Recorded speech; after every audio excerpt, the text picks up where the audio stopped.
Yes, grab a seat. I was looking for water that I had earlier. I didn't realize till right now that it was up here on the stand, so I got two of them, just in case I'm really parched. How many of you are here for the very first time tonight? Can you just tell me? Can you raise your hand? We're not going to make you come up here. We won't embarrass you. Fine, don't raise your hand. But who's got it? My man. What's your name? Xander. Welcome to Xander. I'm so glad you're here. Let's hear it for Xander. Amazing. I won't make you say your name. There's other people who are first-timers in the room. I don't want to embarrass you. I just want to say welcome. I'm really glad that you're here. There's a bunch of you back there. Amazing. Do you want to say your name? You don't have to. You can just give me a... Otherwise, tell me your name. Okay, we're going to go with a nah. So welcome. And all of that is because you guys have been inviting people. And it's awesome. I don't know if you've noticed, but since we were here like a few weeks ago, just each week there's a few more of you, and it's a lot of fun to be able to worship together and to talk about Jesus together. And we're going to do that tonight. We're going to open God's Word, and we're going to hear from it. And we believe here at Ransom Teens that God's Word has everything we need to live our best life. John 10:10 talks about how we can have life and have it to the full in Jesus, and we believe the Bible teaches us how we can live that life. And it's very contrary to what the world teaches, and so it's good to open God's Word and to unpack it and talk about what it means and why it matters. So just as a reminder, we're in a series called The Classics, and we're talking about stories in the Bible that are really popular that maybe a lot of us have heard before if we've been in church. But we're saying, what if we could actually go into that story and take kind of a new truth from it, look at it in a new way? So whether you've been around the church and you've heard these stories a bunch of times, or whether it's your first time, that's okay, because we're going to look at it again tonight. And last week, Josie talked about how Ryan likes to squeak his voice, but then it will never die. And then she also talked about how sometimes it's easy to, when we're little, have things that we believe that we find out later are not true, right? And she compared it to Santa Claus.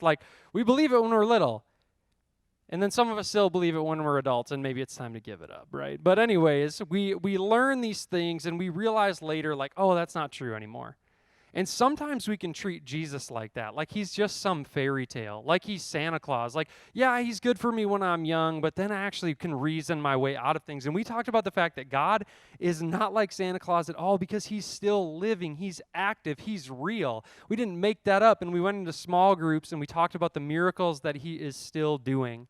And so this week, we're going to carry on with another classic Bible story, but first, I need to tell you a Ryley story, if you would let me, please. So sit back, enjoy hearing a little bit about my life. Now, this is mostly just me confessing something to you. I'm just letting you know. Sometimes you guys are in need, and you come to me and you say, hey, I'm not doing so good. Let me tell you about it. This is me saying, you know what? I just need to unload a few things. So would you do me a favor? In the next few minutes that we have together, would you just look at me like you care? And then just nod every now and then and maybe give me a grunt of approval, like you hear what I'm saying. Try it once. Say, thank you. It will make me feel like I'm in a counselor's office and that I'm being heard and that my confession is honored. So I would really appreciate it if you could do that for me. Give me a grunt of approval if I can go on. Thank you. Appreciate that. That's great. Okay. Many of you have heard me say, I am how many years old? 30. 30 is right, Ryan. I am 30 years old. Now, I have mentioned that a time or two or 100. I also have twins. Yes, you've heard that as well. For those of you who didn't know, those are two very important pieces of information you're going to need to know about me, in addition to the fact that I love the Green Bay Packers. But that's not this sermon. So, the being 30 thing, okay? There are some things that come with age that are great. Okay, and yes, I say age because I'm probably one of the 5 oldest people in the room at 30, all right? There are some things that are really good that come with age. Here are some of them. I like to think I at least have a little bit of wisdom, or more than I used to, right? I used to have a little bit, now I have a little bit more. I have deeper friendships. I think my priorities have gotten sorted out. I live in a house. That's kind of nice. I have kids. I make more money than I used to. I'm thankful for that. That's not a bad thing. I have an amazing wife. Those are all good things. Now, some things come with age that suck. I'm just going to tell you, it's just the way it is. They're just not as good. You tend to get a little bit fatter, if you're me. Anyways, your metabolism starts to slow down. It's harder to be active. Your body starts to hurt. But One thing really takes the cake when it comes to getting older. So about 5 years ago, I lived in Indiana. I was working at a church there. Sam and I had just been married about a year before, and everything was going great until one morning I woke up. I walked into the bathroom. I looked up in the mirror, the first time you see yourself in the morning, right? And I saw something that I did not like. It was new, and I really didn't like it. It kind of freaked me out, honestly. Now, I would say this is kind of like when you look into the mirror on the morning of a really big event, maybe a big date that you have, and you look up and you have a pimple right here, the size of Montana, okay? There's no hiding it. You're in trouble, and it's, of course, on the most important day of your entire life, right? It felt like that. If that hasn't happened to you, just give it time. It will. Trust, okay? Now, this thing freaked me out so much that I decided that I should send a picture to my dad. I needed to ask my dad for help, okay? You know, misery loves company. I just needed somebody to tell me, it's okay. I'm in your corner. It's going to be all right. Or, it's not that big of a deal. Or, better yet, you're actually making it up. That's not a big deal at all. I don't even see what you see. But instead of telling you about it, I thought I'd just show you a picture of what I sent to my dad and what I saw in the mirror that morning. That, my friends, is what a receding hairline looks like, okay? Now, this might not look like a big deal to you, but if I could point to where my hair used to be, there is now a little cul-de-sac carved out of my hair where hair used to live, and now it's empty, all right? This is a picture. 5 years ago, it was barely even moving, but I noticed it. I was like, this is the first time I've noticed that my hairline is receding. Not much, just a little bit, okay? Just a little bit, but it freaked me out. It really freaked me out. I'm telling you. It scared me. You might not care. But for me, as a dude, when your hairline starts to recede, there is no going back from that. I'm just telling you. God can turn water into wine. He can feed 5,000 with a kid's meal. But I have never seen him ever multiply hair follicles. I'm not saying he can't. I'm not trying to be a heretic. I'm just saying I have never personally seen it. I've never personally seen it happen. And if he did, and he wanted to miraculously grow my hair back to where it was, I would be forever grateful. Lord, if you hear me, please, tonight's the night. Now, worse yet, my grandpa was a barber for 50 years. And if I weren't a pastor, I kid you not, I would be a barber. I would open my own shop. I love hair. I like to cut hair. I've cut some of your hair in the room. I love cutting hair. I love getting haircuts. In fact, I went today. This is embarrassing. This is a true story. I went today. The guy got up here. I'm not joking. First time I've ever seen this guy before. He gets up here. He goes, "Oh, little thin there." You can't make it up, bro. It was bad. I almost cried, but I didn't want to get sent out of there. So that's that, okay? Hair matters to me. Haircuts matter to me, all right? So it makes it even more dramatic for me that my hairline's receding. I was supposed to take after my grandpa, my mom's dad. He's got tons of hair, okay? So I feel like I got ripped off. I'm pretty bummed about it. I'm still salty. Thanks for listening to me. I appreciate you so much, more than you know.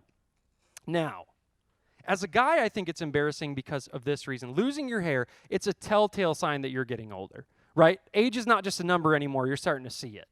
And I was seeing my hairline receding, and I'm like, oh my gosh, I'm getting older. And you got to face the facts. It's just the way it is. But it especially messed with me. So, like I said, I sent that picture to my dad, right? I sent it to my dad. I said, hey, Dad, does this look like a receding hairline to you, or am I making it up in my head? Hoping he would say, making it up in your head. But no comfort, no care, pretty typical of my dad. Instead of feeling sympathetic, knowing that this is a crucial time in my life, a moment that could make or break me, he decided to make a joke. And he sent me back a text, and here is what he sent me. This one right here. We got a picture of it, Joel. There it is. That's my dad. He's an amazing man. Doesn't have a lot of hair. And this is what he says along with this picture. He says, no, your picture doesn't look like a receding hairline, but this does. No sympathy from my dad. Nope. It also explains why I am the way I am. And if you take after your dad, any hope that I had for the hairs left on my head, it's gone. Kiss him goodbye, Ryley, and get over it, by the way. Okay, I joke. Here's the point I'm trying to make. Losing things that we value hurts. Losing things that we value hurts. And it's joking with like hair, right? But there are things that we value in our life that are really hard when we lose them. Like maybe you've lost your keys. Any high schoolers in the room have a car, you've lost your keys and you need to go somewhere? Yes. Or maybe you've lost a game or a toy, or maybe you've lost a relationship with a friend or a boyfriend or a girlfriend. Maybe you've actually lost a family member. Somebody in your family has died. When you lose things that you value, it hurts. And it hurts because of the value they have in your life. We've all lost things that we care about. If you didn't care about it, it wouldn't matter, right? If you lost it, it wouldn't matter. You wouldn't even think about it. It's not a big deal. But when you value it and you lose it, man, it's hard. And tonight in your small groups, when you go there, you're going to read a story from Luke chapter 15. And I want you to know that in that chapter, it talks all about the things that God values most. So what does God value the most is a question we're going to explore tonight. Like, what matters most to God? Okay? And there are 3 stories in this chapter in Luke that it talks about, all right? There's 3 stories in this chapter. There's the story of the lost sheep, the story of the lost coin, and the story of the lost son or the prodigal son. So maybe some of you have heard this. And tonight we're going to talk about that, the story of the lost son. If you've never heard it before, no worries, we'll catch you up. But before I do that, you're going to turn to a neighbor, and here's the question you're going to answer, all right? What is the most valuable thing you own? The most valuable thing you own, you're going to turn to them. You're not going to tell them how much it's worth. You're just going to say, this thing is the most valuable thing I own. Okay, so go ahead, turn to somebody near you. If you don't have somebody next to you, turn around, find somebody, tell them the most valuable thing you own is what? I'm going to give you 15 seconds, and I'm going to make you switch.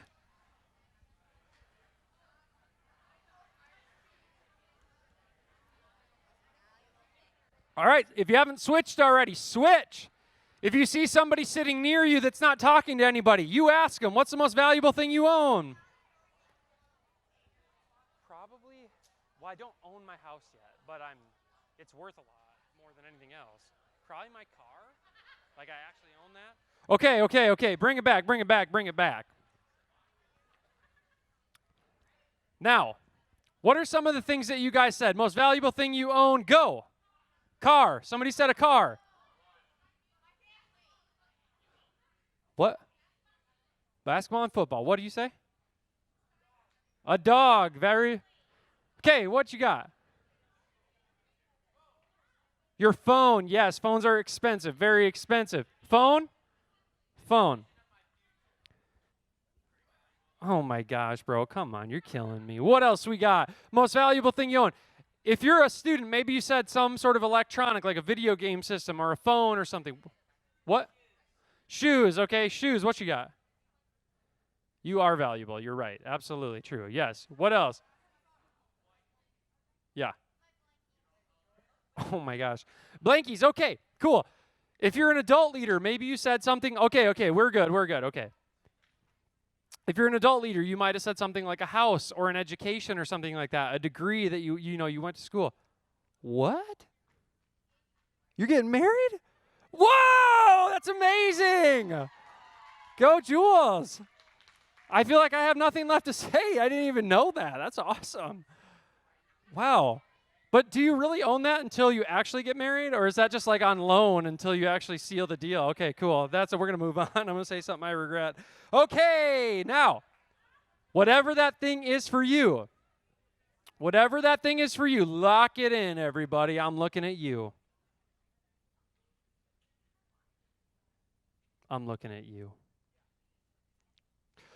If you lost that thing, okay, whatever it was, if you lost that thing, that'd be hard. Because losing things that we value and losing things of value hurts. But this word value is a really funny thing, okay? Because when we hear value, some of you, you're like, me, I'm valuable, whatever. My dog, okay, cool. But when we hear value, most of us,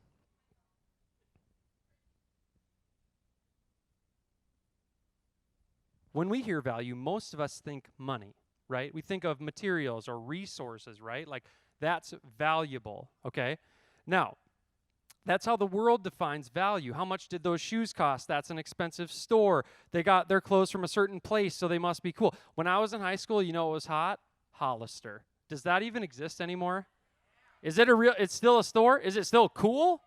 Okay, because when I was in high school, I got to tell you, middle school and high school, if you wore Hollister, you were ballin', and that was a fact. Now, what I got to say about that is when you walked in the store, I'm going to give you just a quick picture, okay? You walk in the store, cologne bomb hits you right in the face. You can't breathe. You do stupid things when you're in there because you can't think straight anymore, okay? Also, it's extremely dark. All their jeans are $655, and so you walk in, you're like, oh, wow, I can't think really well, and it's pretty dark in here. So yeah, these jeans would be a good idea. You pick them up, you go buy them with your mom's money, and you're out, and everybody at school thinks you're amazing, okay? At least that's the way it was when I was in high school. And I would like to tell you, like, did I wear Hollister in high school and middle school? I would love to say no, I was my own person who did their own thing, who didn't spend $600 on jeans. But I wanted to be cool, so you know what I did? 100%. I wore Hollister, obviously. Duh, you guys do it too. Don't worry about it. Okay, move on. But you might not wear Hollister, but you guys do the same thing, right? Cool things are valuable. When a lot of people want them, they're more expensive.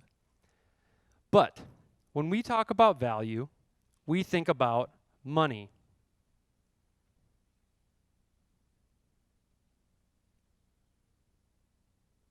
We think about materials. We think about status and resources. But when God talks about value, he always talks about people. When we say materials matter, God says that man matters. What I mean by that is humanity. Men and women and children, right? God says that man and people matter. The most valuable thing in God's eyes are people, and not just some people, all people. During the creation of the universe, one thing is said to be made in the actual image of God. It's not animals, it's not the planets, it's not things, it's not clothes, it's not your hairline, it's nothing like that, it's people. There's only one thing that's true of, it's people. Now, I baited you with the question, because a lot of you, you don't own your own life, okay? God does. He created you. You're not in control, and he is.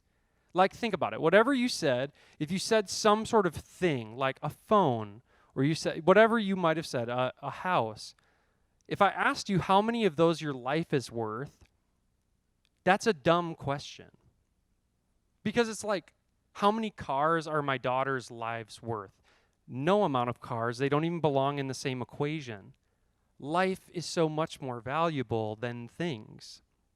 It's completely different. Life is worth more than any of those things. You can't even equate them. So if God created people and he says they're the only thing made in his image, can you imagine how bad it grieves God's heart when his people, the ones that he created, want nothing to do with him? They don't want a relationship with him. They don't want to know about him. The most valuable things to God are the people that he created. So do me a favor. Think like you're God for a moment. The thing you value the most, the thing you gave life to, how do you think you would feel if those things were lost? If those people were lost? And what I mean by that is that those people don't know you or want to know you. They don't want to walk with you. Now, lucky for us, there's a story in the Bible that's amazing and talks about how God views things like this, people who are living lost. And that's what we're going to go into. We're going to go into our small groups tonight, and we're going to talk about that story. We're going to talk about what we learn about God and what we learn about ourselves and our call in that tonight. So I hope you're excited to go into your small groups, talk more about value, what God values, and what our part is to play in it. So here's the deal. We're going to pull up some small groups right here. If you know where your small group is going, you can go ahead and go there right now. If you do not, you can come up here and ask me, and I will tell you where to go. You are dismissed.